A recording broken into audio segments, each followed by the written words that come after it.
Susan Gibson. We just have been really honored to host this event this evening, sort of the end of a very, very busy week in New York, Friday afternoon. But I think by the size of the number of your friends, sir, who are really out here, who would not miss this opportunity, I think it speaks the volumes that it should. I mean, I think many of us were here in this room together last year, and it was such a special event for all of us.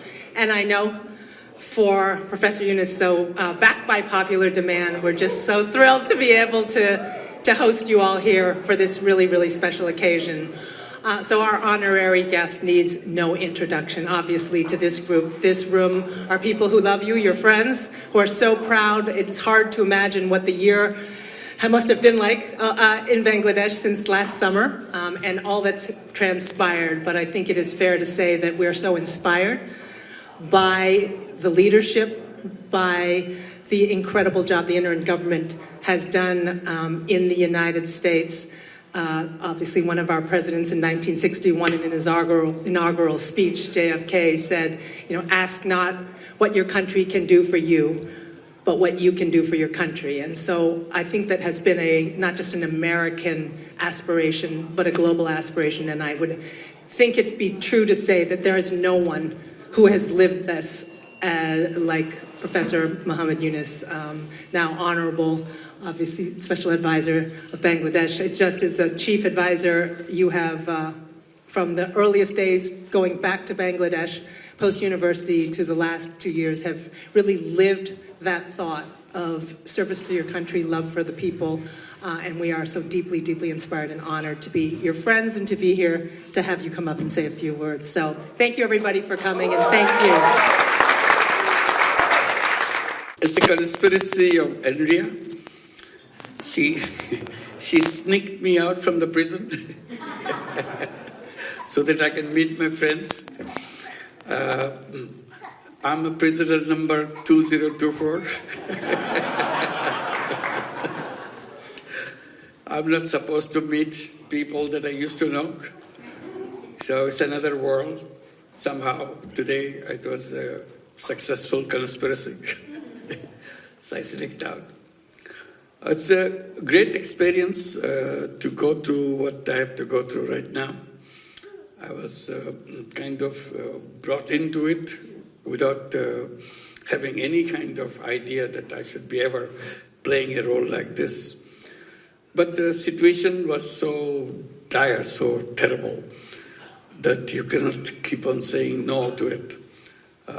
Young people sacrificed their lives, stood in front of the guns, blown away right away, and finally they became free. The country was liberated, it's free. So that's where we were supposed to come in and restore some order and try to build a country in the imagination of the young people, what they were dreaming for, the reason they gave their lives. It was not organized revolution or anything. It's almost instantaneous outburst. Things were so bad, they couldn't take it anymore. So when we say young people, across the sex, across the career, across whatever social standing you are, mostly led by university students. And when I say students, it's not just the boys I'm talking about. This is a unique thing. The boys and girls did it simultaneously. And girls are not just few among the boys. They are separate stream of force going on their own, with their own force. It's an amazing thing never seen before in Bangladesh. They left their hostels, they left their dormitories, they left their schools, they left their colleges. They were on the street. Even 10-year-old boys and girls were on the street and deliberately declaring that I'm fighting and I'm ready to die. And some of them died, just little kids, leaving a note for mother that I may not come back, but I cannot hide under your protection. I have to go out and save my country. So that's the spirit which brought this uprising. So our job is to fulfill that wishes, imagination that young people have.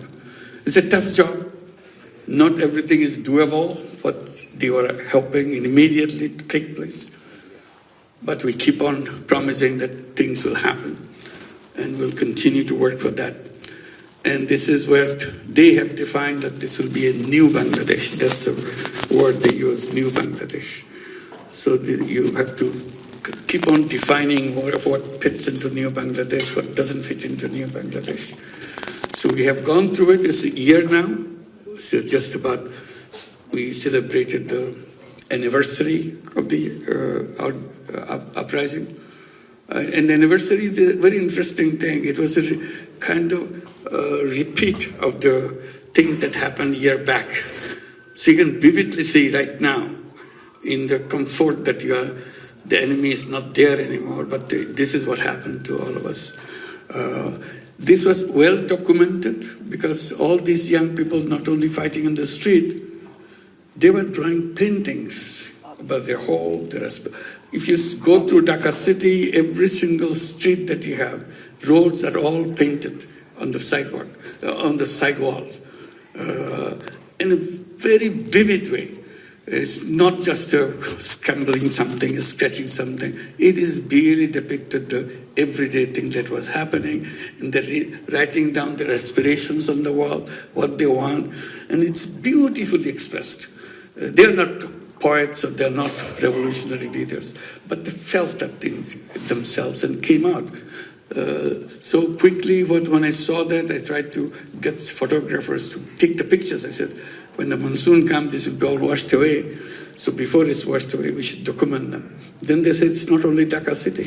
Every single town, every single city in Bangladesh, exactly the same thing happened. There was no planning for that. There was no coordination or what message you give. Everybody picked up his or her own message. It's a boys and girls. You see, painting was done the same way. So we took the pictures, put in the volumes. There's so many of them, so we couldn't put in the volumes because it's too much costly. So we put it on the videos and things to preserve for future. So in the anniversary, all these things came back again, and many new things which were hidden away, we brought it out again. So we'll see in 1 year how far you have come from the terrible thing that happened. So we are going through that, and new Bangladesh means reform. Everything that you did before was something terrible in those rules and procedures, and even in your national constitution.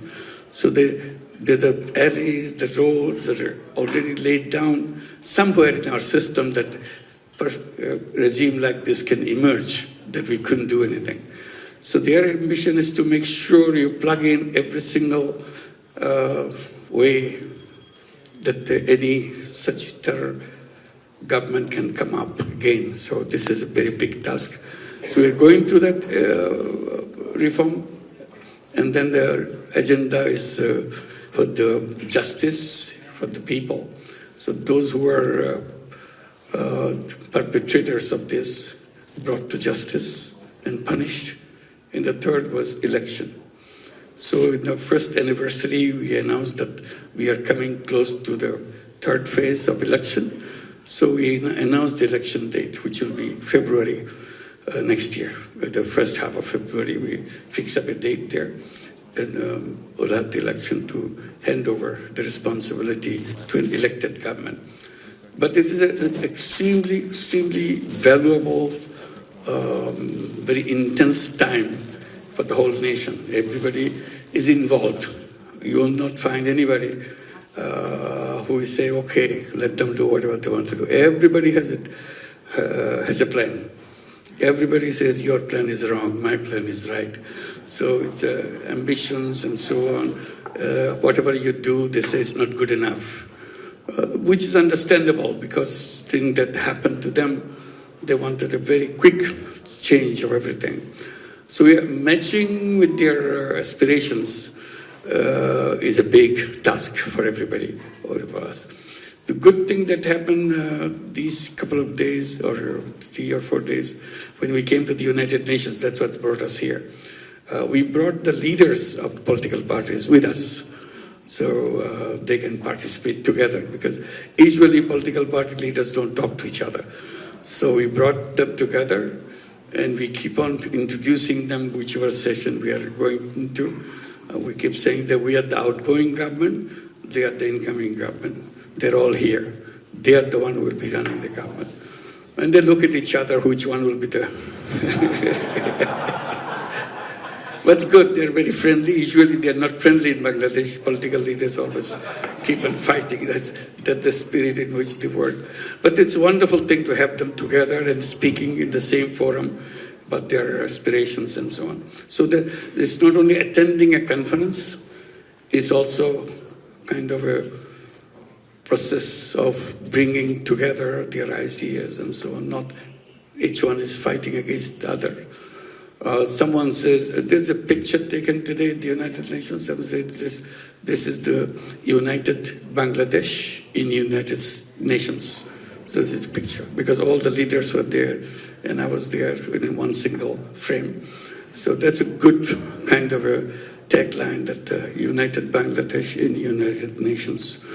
So that's what you're finding.